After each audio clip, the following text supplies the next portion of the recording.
नमस्ते आप सभी का। यूपी पीसीएस आयोग के बाहर एक ऐसा इंटरव्यू जिस शख्सियत को दिलवाने के लिए इतने सारे लोग खड़े हुए हैं बाहर गेट पे, बहुत देर से सुबह से इंतजार कर रहे हैं और आने के बाद सब घेर के खड़े हो गए हैं। जैसे कि इसकी क्या ही मदे, कैसा रहा एक्सपीरियंस आपका, क्या नाम है, कौन सा अटेम्प्ट है और इतनी बड़ी भीड़ होने का क्या पर्पज है? जी हमारा नाम राजुल भारद्वाज है। हम बरेली जिले से हैं और हमारा ये लगभग 7वां अटेम्प्ट होगा। 7वां अटेम्प्ट है? जी जी हाँ, 6ठा 7वां ऐसे ही होगा। और वही है कि सभी साथी लोग हैं, ये जो आए हुए हैं ये सभी साथ में मिलके हम लोग पढ़ते हैं। और आप पढ़ाते हैं? मतलब आप तो पढ़ाते भी हैं, हम ही पढ़ाते हैं वैसे मेन तो। बाकी बच्चे आपके चैनल से जुड़े हुए हैं? चैनल से 2100 लोग जुड़े हुए हैं। फ्री में पढ़ाते हैं आप? निःशुल्क चलता है पूरा। कौन सा चैनल है आपका?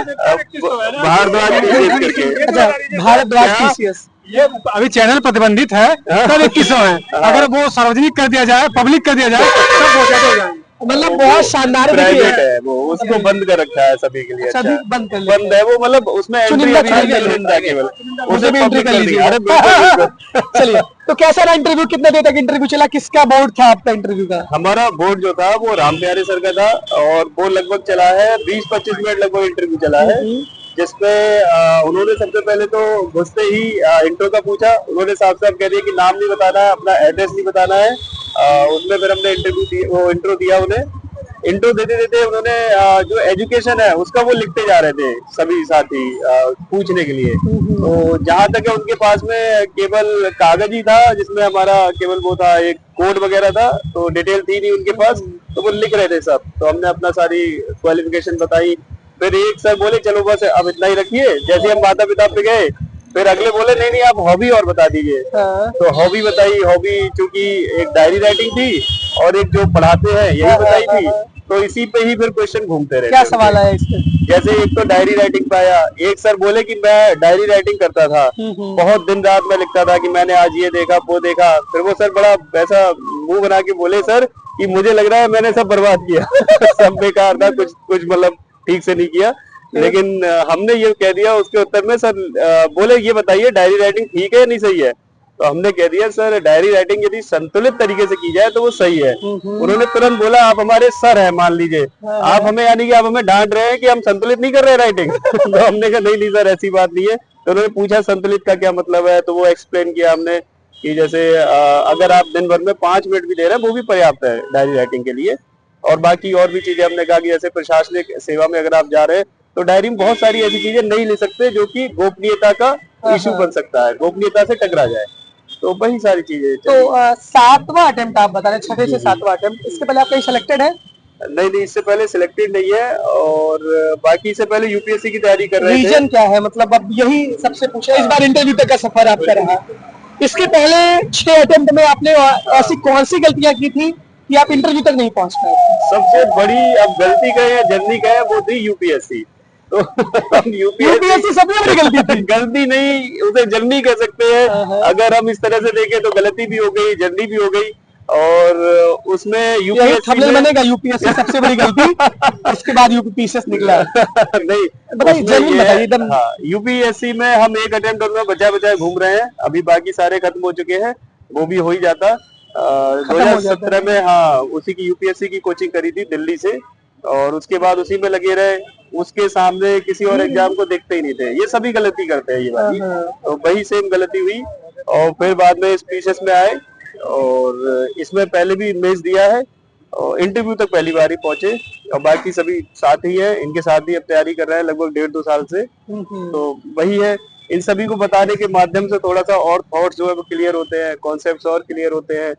तो इस तैयारी कैसे करें? जो बच्चे बिना कोचिंग की तैयारी करना चाहते हैं उनको लिए क्या क्या स्ट्रैटेजी फॉलो होनी चाहिए? अगर वो बिना कोचिंग की तैयारी करना चाहते हैं तो सबसे पहले तो उन्हें 3x की अपनी कमांड करनी होगी, बहुत जरूरी। इस प्रकार से कमांड कर ले कि अगर कोई नींद में भी उठा के आपसे कोई क्वेश्चन पूछ ले तो आप उसे बता दें कि भैया हाँ ये है। अगर नींद में पूछ लिया कि बताओ पेट्रोल प्लास्टिक कभी, तो तुरंत बोल दे 1757। कोई भी चीज पूछ ले तो ऐसी वाली आपको बार बार करना पड़ेगा। घटना चक्र के जो है अगर बनाना चाहे तो आप शॉर्ट नोट्स बना सकते हैं घटना चक्र के, जो भी तैयारी वाले जो बच्चे हैं।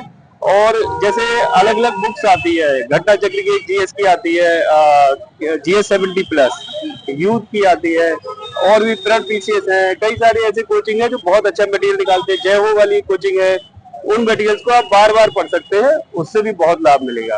और जब अगर आप बहुत ज्यादा कंफ्यूज है तो कुछ नहीं करना है, भारद्वाज पीसीएस से जुड़ जाए। वहाँ पर सब काम हो जाते हैं, वहाँ पर सारे काम। और वही है, बस यही तरीका है। मेंस में आप आंसर राइटिंग करेंगे बहुत तगड़ी आंसर राइटिंग कर लीजिए, क्योंकि पिछली बार हमसे ये गलती हुई थी, हमारा छूटा बहुत था, छूट गया था सवाल, छूट बहुत गए थे सवाल।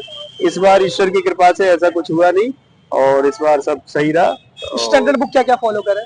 स्टैंडर्ड बुक में तो जैसे जो चलती है मार्केट में वो आप कर सकते हैं, पर हम थोड़ा सा हटके रहते हैं। स्टैंडर्ड बुक से हमारी थोड़ी नहीं पढ़ेंगे उतनी नहीं पढ़ी बहुत है यूपीएससी की जल्दी में, लेकिन बात यह है कि वो लास्ट में वो याद नहीं रहती उतनी। अच्छा। स्टैंडर्ड बुक्स को या तो आप बार बार पढ़ते रहो या आपके पास समय हो, है ना। कई सारे हमारे साथी ऐसे होते हैं जो जॉब में होते हैं, कोई कैसे उनके पास समय नहीं होता स्टैंडर्ड बुक्स पढ़ने का। अगर आपने पहले कभी पढ़ रखी है तो वो अच्छी चीज है, बेनिफिट देगी, ऐसी बात नहीं है। वो आपके थॉट्स को क्लियर कर सकती है, क्लैरिटी दे सकती है। परंतु वही है कि अगर आप जैसे मेंस की हम बात कर रहे हैं तो मेंस के लिए आप जैसे ओनली आइज का एक मटेरियल आता है वो निकालते हैं, प्रहार करके आता है, और भी कई सारी कोचिंग है, सब निकालते हैं मटेरियल, कोई ना कोई टेरा क्वेस्ट है वो निकालती है। तो अगर हम उनकी भी हेल्प ले रहे हैं तो वो भी बहुत सही है। जब कहीं अगर हम अटक रहे हैं तो स्टैंडर्ड बुक्स पे हम जा सकते हैं। पेपर 5-6 के लिए क्या करें? पेपर 5-6 के लिए जो है अलग अलग, जैसे आपकी टेरा क्वेस्ट की भी एक आती है, घटना चक्र वाले बहुत अच्छा निकालते हैं, उनकी भी है। जीएस 5-6 की जो बुक्स आते हैं, नोट्स आते हैं, उन्हें आप कर सकते हैं।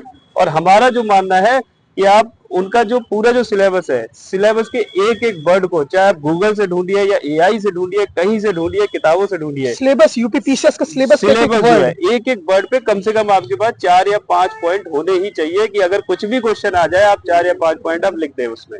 मतलब यूपीपीसीएस का सिलेबस खोलिए, उसको जाके एक एक वर्ड जो कीवर्ड्स होते हैं उसका मतलब आपको पता होना चाहिए। पता होना चाहिए, बहुत अच्छे से चीजें याद होनी चाहिए, तभी आप इस क्षेत्र में आगे बढ़िए और बहुत अच्छा रिजल्ट मिलेगा उसके बाद। आप लोग इनके सब शिष्य हैं? शिष्य ही कह सकते हैं। इसके बारे में कहना चाह रहे हैं। सर के लिए 2 पंक्ति कह रहे हैं कि हम सब की दुआ है यही, हम सब की दुआ है यही, आपका सपना हो सही, आप बनकर आए एसडीएम और इससे बड़ी खुशी कोई नहीं। तो हमारे ग्रुप के सारे सदस्यों की तरफ से यही दुआ है कि सर एसडीएम बने और हम लोग को मार्गदर्शन करें और हम लोग भी इनके पीछे पीछे कदम मिला के आगे बढ़ते रहे। जितने भी लोग इनके ग्रुप में देखेंगे सारे लोग अपने व्हाट्सएप के स्टेटस जहाँ जाओ इतना शेयर करो, इतनी दुआएं दे दो कमेंट बॉक्स में कि भगवान भी एकदम। आइए पंकज सर। अच्छा, पंकज सर आ रहे हैं। पंकज सर भी, पंकज पांडे सर की तैयारी करते हैं, हमारे आयु में हमारे सीनियर हैं और सही है। क्या कहना चाहेंगे? अभी तो इंटरव्यू देके बाहर आ रहे हैं, आप तो सुबह से ही खड़े हैं यहाँ पे। अच्छा अच्छा, कौन है आप इंतजार कर रहे थे ना इनका? अच्छा अच्छा, जी जी। आपका जो है इंटरव्यू बहुत जो है जबरदस्त रहा और जो भी प्रश्न थे एआई सबमिट से आपका कृत्रिम बुद्धिमत्ता से सामाजिक जो है समरसता और शादी व्यवस्था में जो है युवा क्यों ऐसे, सब चीज जो है बहुत जो है जबरदस्त रहा। और जो है पकड़ आप इनके लिए क्या कहना चाहेंगे? राजू सर हमारे महामहिम हैं और माननीय जी हैं और जितना जो है इनका तारीफ मतलब कहा जाए कम है। और ये सभी युवाओं को एक राजनयिक के रूप में जो है जबरदस्त जो है गठजोड़ है इनका और ये जोड़ने का प्रयास कर रहे हैं, एक सेतु का काम कर रहे हैं। बहुत अच्छा है, ऐसे आपको इतनी दुआएं लगे। और जो है क्या करें, शब्द जो है कम है, जबरदस्त है सर और सभी के अग्रणी हैं और जो है प्रेरणा स्रोत है आपके राजू जो है। इस बार सिलेक्शन हो जाएगा, इस बार सिलेक्शन हो जाएगा। क्या कहना सर के लिए, क्या कहना चाहिए? सर के लिए ये कहना चाहते हैं कि मतलब कि 1 साल हो गया सर से जुड़े हुए, हम लोग पढ़ कर थक जाते हैं लेकिन सर पढ़ा के नहीं थकते हैं और कम से कम 9-10 घंटे की हम लोगों की क्लास होती है डेली की, तो बहुत अच्छा है सर। बहुत हम लोगों के लिए सब आगे से आगे मेंस आंसर राइटिंग टेस्ट सब तैयार कराते हैं। कुछ बोलना चाहिए आप? सर का तो होना ही है, ये तो पक्का है। सर तो टॉप कर रहे हैं इस बार, नंबर 1। बहुत प्रेम है इस बार सर का हो रहा है, अगली बार हम लोग इंटरव्यू देंगे आपको। Thank you, all the best. देखिए ग्रुप में जो है हम एक बात और कह दें, हमारे साथ ही बहुत सारे बच्चों का इस बार 2025 में प्री निकला है। जो पढ़ा रहे थे, हम लोग जो पढ़ रहे थे उसमें कितने बच्चे निकले आपको? हमें लग रहा है करीब होंगे 30-40 होंगे और ज्यादा ही होंगे शायद, है ना। क्योंकि 2100 तो है, लेकिन जो रेगुलर जो कर पाते थे ना, जो टारगेट देते हैं वो 100 120 ऐसे ही रह पाते हैं वो। उसमें 30-40 निकल गया। हाँ हाँ, बड़े आराम से। और बाकी 2024 में हमारे साथ भी कई लोग हैं जो इसमें हमारे ही ग्रुप के जो इंटरव्यू भी दे रहे हैं। हाँ, सबका वो भी interview लिया एक दो दिन जाएगा। बाद वो इंटरव्यू देंगे। और बहुत अच्छा लगा, आप पहले भी नए थे आयोग के बाहर, हाँ, क्या क्या सवाल पूछा जा रहा था, बहुत कंफर्टेबल दिख रहे थे क्योंकि आपको इतने बच्चों का हमारी आपको प्यार है। आपसे ही मुलाकात हुई थी अभी।